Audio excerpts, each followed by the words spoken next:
work or won't work, and you change them, you know. Or Okay. like for example, I remember they did a sequence in Dad's Dead where um, uh, you saw all the birthday cards on fire. You see the birthday cards briefly, Yeah.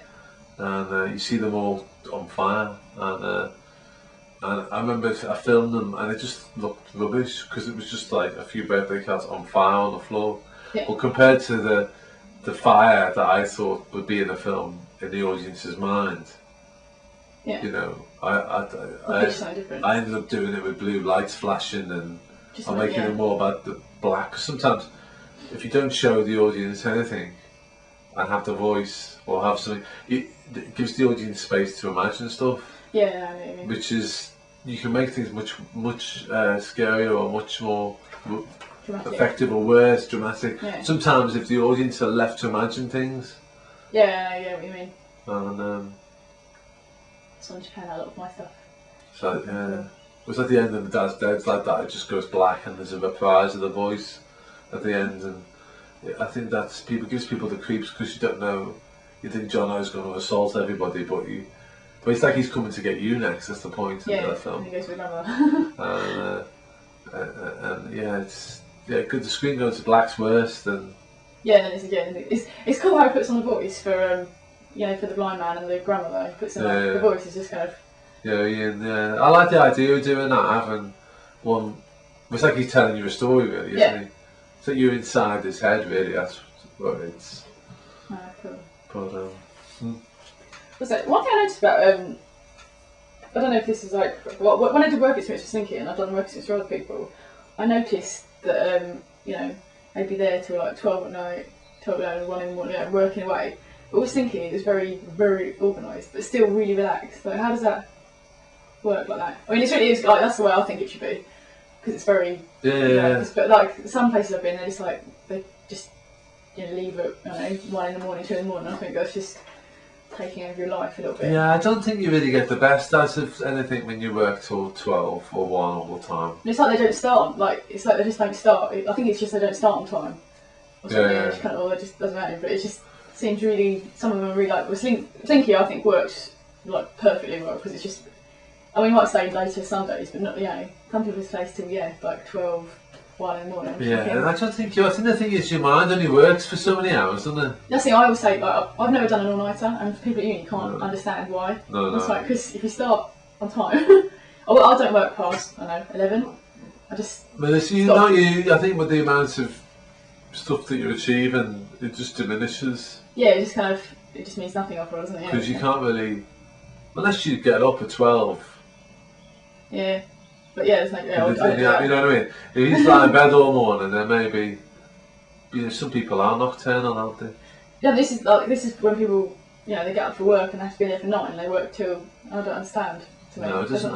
I think there's an optimum point where your brain doesn't. I don't think. It's like the law of diminishing returns, isn't it? Yeah, there's a point where you go on and on and on, and you end up just doing less and less. I think. Some people said at the uni that their best work's been when they're kind of in an all-nighter. I was like, really? Yeah, I think for some people it works, doesn't it? It seems a bit random. I'd rather up in the morning earlier and then go to bed normal. Go to sleep. But I've asked you about story, wasn't I? When you take like your film, actually, no, I'll skip the question. Yeah, when you do kind of have a pitch for a film, when you kind of done your script, your animatic, like where does it go from there? You kind of take it to Suzanne and say, because there's a budget side, isn't there, for films, and you just kind of say, this is what I want to make, and then does it just kind of go from there?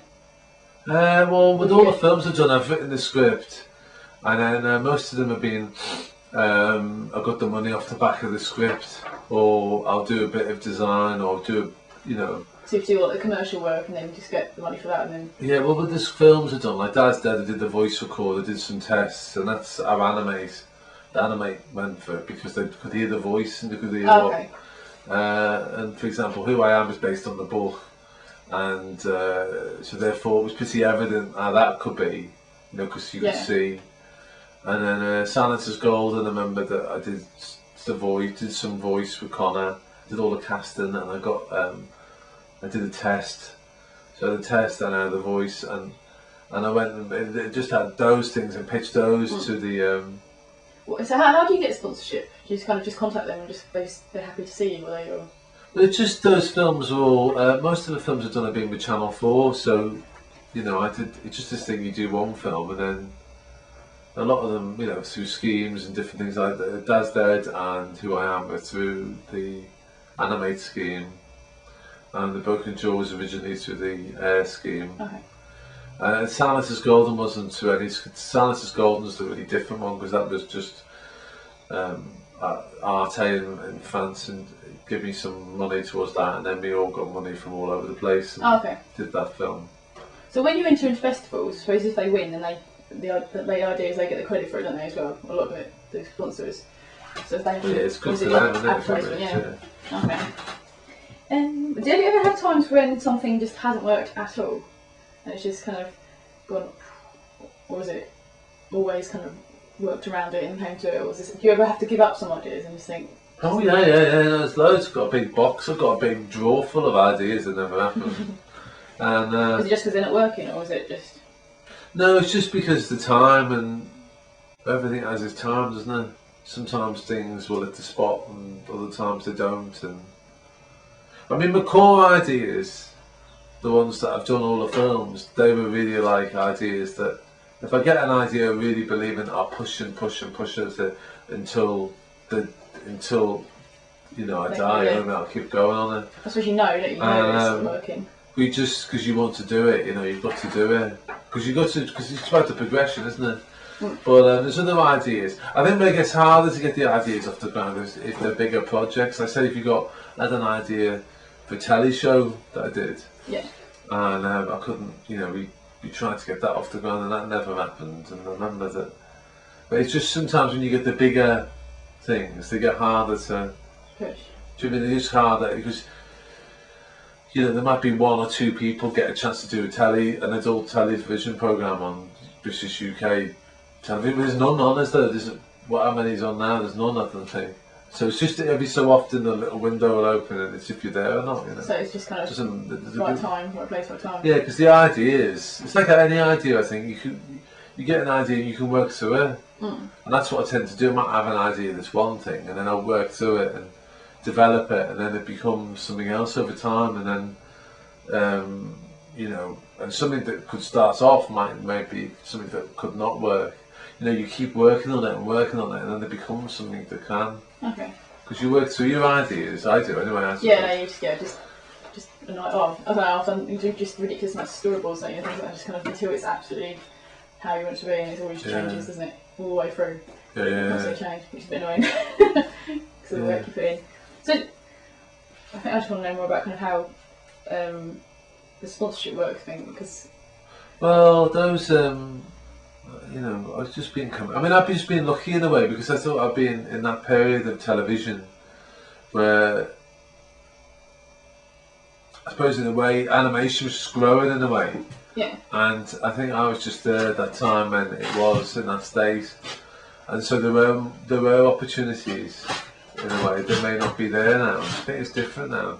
That's the thing. I'd be really because this boy spoke to me. The bloke who does your sound, Barnby. Oh yeah. I know a bloke. One of my friends works at the same place as him, and he approached me the other day and said he wants to make a film, and I was like, but then I don't know if I'd have enough confidence to kind of suggest. I don't know how I'd kind of do it. I'd be too shy away from thinking, oh no, they're never going to think I'm good enough, kind of thing like that. I mean, is it just kind of? I suppose you just got to be confident, haven't you? Just go for it in a way. But obviously, you've got to press it and make it. Yeah, you just got to do your best, haven't you? That's all you can do. I mean, we're all learners. I'm only a learner in filmmaking. I mean, there's so much to learn and so much to do, isn't there? And we all get terrified of projects. There's been times when you make all those stuff I've done. There's points where you think, will it work or won't it? Or do you know what I mean? Yeah, I think you just got to work through the idea until you make it. It's like a sculpture, isn't it? Chipping away at it, and then you keep going. And in the end, you resolve all your problems with it. Or I think it's because, when I look back at my film for my BA, it's because I'm learning now more about the animation techniques, and I kind of watch it and I think, oh, you know, kind of the things. Look back, yeah. But I think that's why I shy away from, because I'm thinking, oh no, I do